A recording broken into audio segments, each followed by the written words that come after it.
esse dinheiro, porque os deputados têm uma cota. E a maioria deixa uma cota na liderança para ser dividida para atender os pedidos da presidência, porque dos prefeitos que vêm diretamente na presidência e que não têm contato com os deputados.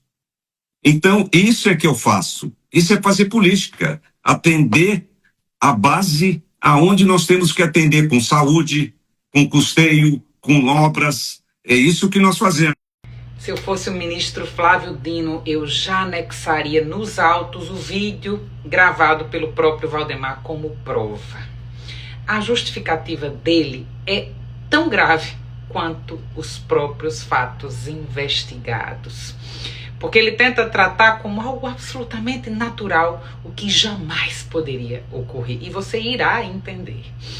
Ele afirma algo como, tá fazendo política, todo mundo faz, né? Os prefeitos vêm aqui, procuram a gente, o presidente do partido, pedem ajuda, apresentam as necessidades de saúde, educação, obras municipais, que bacana, né? E ele aí, bondosamente, procura atender toda a sua base. A explicação não responde à questão central, Valdemar. Ao contrário, tenta enganar a população mediante a utilização de finalidades nobres para encobrir um problema institucional gravíssimo. Ninguém está discutindo se os municípios precisam de dinheiro para educação, saúde, hospitais, escolas, obras. Óbvio que precisam e todos sabem disso. O que estamos discutindo é quem possui autoridade constitucional para decidir sobre a destinação de recursos do orçamento da União. Dinheiro meu e seu, do povo. Valdemar Costa Neto, você não exerce mandato de deputado, nem tampouco de senador, nem representa o povo, nem os estados. Não recebeu votos para representar todos nós no Congresso Nacional e nem para dar destino ao dinheiro público. Você não possui uma cota pessoal de emendas. Não pode agir como se a presidência de um partido político lhe conferisse o direito de administrar nos bastidores, silenciosamente, milhões de reais pertencentes ao povo brasileiro, é dinheiro público. Ser presidente de partido não é ocupar um cargo como um senador, um deputado. Um dirigente partidário pode até dialogar, sugerir prioridades, conversar com parlamentares, mas o que aconteceu foi outra coisa. Ele não pode substituir, como houve, os representantes eleitos controlando informalmente recursos públicos ou construir uma espécie de orçamento paralelo em que o dinheiro circula de acordo com relações de influência, fidelidade partidária e acessos aos centros de poder. Isso é desrespeitar toda a população brasileira que votou num deputado ou num senador e não em você. Dizer que o dinheiro seria destinado à saúde, educação, não legitimam a sua atitude errada na origem. Uma finalidade aparentemente boa não purifica procedimento ilegal e institucionalmente ilegítimo. Caso contrário, percebam, qualquer pessoa poderia interferir no orçamento público e depois defender-se, dizendo que, eu quero construir uma escola, um hospital, eu estou preocupado ou preocupada em ajudar os pobres. Isso é desrespeito ao sistema eleitoral, ao voto e ao dinheiro do povo. A administração pública, caro Valdemar, não funciona pela suposta bondade pessoal de seus intermediários. Ela funciona pela Constituição, pela legalidade estrita, pela transparência, pela competência e pela responsabilidade política e institucional.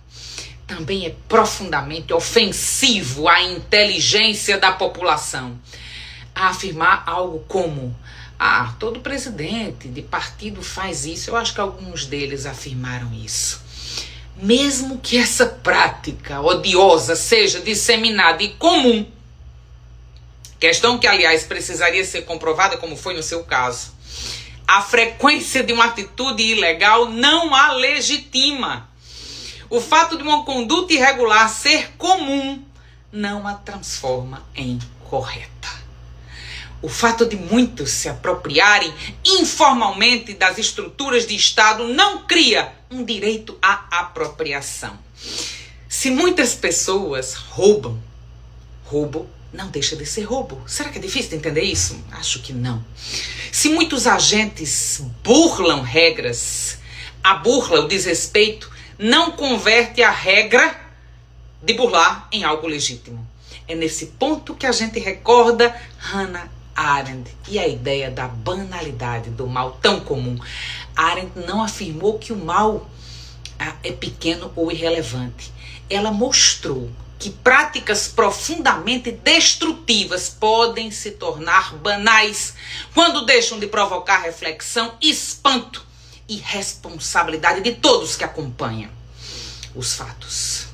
O mal se normaliza quando as pessoas passam a dizer: ah, sempre foi assim, ou todo mundo faz. Isso faz parte da política? Ou eu estou apenas cumprindo meu papel? Isso não é admissível. Quando alguém tenta definir como atividade política normal a interferência de uma pessoa sem mandato sobre dezenas de milhões de vidas, isso está errado. Trata-se, portanto, para quem ainda não entendeu, de um perigoso processo de banalização do mal, nos termos da brilhante Hannah Arendt. Senhores e senhoras, estamos diante de algo gravíssimo. A irregularidade está deixando de ser reconhecida como irregularidade e está passando a receber nomes mais aceitáveis, como articulação, apoio à base, governabilidade ou até apoio a prefeitos. Vejam que estão trocando palavras para anestesiar a consciência pública. Só que política não pode significar o poder informal de distribuir dinheiro público. Política democrática pressupõe mandato, responsabilidade, publicidade e controle de todos nós sobre os eleitos. O que ocorre às escondidas, sem competência claramente definida e sem a identificação transparente de quem realmente decidiu e para onde foi o dinheiro, não é uma expressão saudável da política, embora parece que é comum, como nos mostra o próprio Valdemar. Senhores, não podemos aceitar que o Brasil seja governado por pessoas com essa mentalidade, que não foram eleitas, mas que controlam na surdina partidos parlamentares fracos e parcelas do orçamento. Não podemos admitir que presidentes de legenda se transformem em uma espécie de autoridade supraparlamentar, capazes de decidir quais prefeitos receberão recursos e quais ficarão sem atendimento. O dinheiro destinado à saúde e à educação não é um favor de Valdemar e de nenhum político do PL ou de qualquer outro partido. Não é uma recompensa, um pacote de bondades oferecida à base política. É patrimônio da sociedade brasileira. Prefeito nenhum deveria precisar ajoelhar-se diante de presidente de partidos para obter recursos públicos. Isso não está na lei. Isso está errado. Município algum deveria depender de relações pessoais ou alianças eleitorais para ter acesso ao que sua população necessita. E é por isso que o argumento é: olha, isso aqui é fazer política, deve ser rejeitado com toda firmeza. A mim ofende.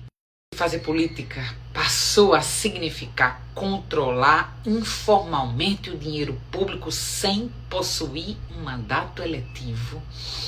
Então, o que está sendo descrito não é democracia, mas a sua deformação.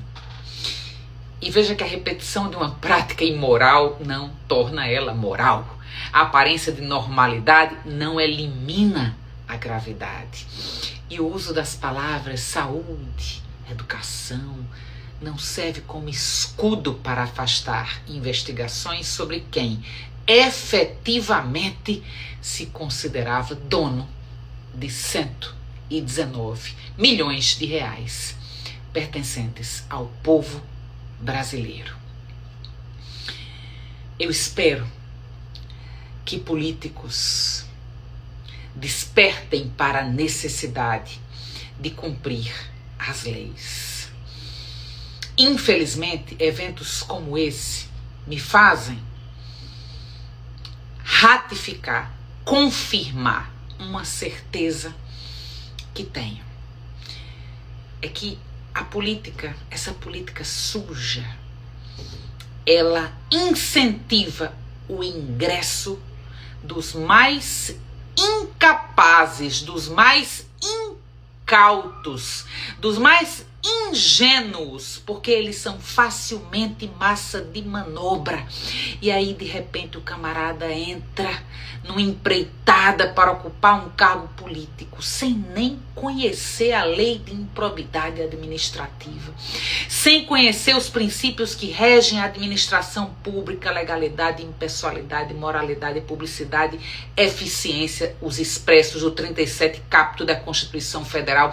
E eu digo, quando vejo isso, que é insanidade, porque você não conhecer essas leis faz com que você facilmente descumpra. E aí, de repente, você está respondendo por um processo de improbidade, sem nem ter tido a intenção de falhar, porque você foi usado como um fantoche por um político experiente e desonesto que usou você para os objetivos imorais que ele guardava em seu íntimo. Todo o meu repúdio à justificativa de Valdemar da Costa Neto sobre a atitude de direcionar dinheiro público que deve ser gerenciado pelo Executivo no orçamento e pelo Legislativo, pelos seus parlamentares legitimamente eleitos.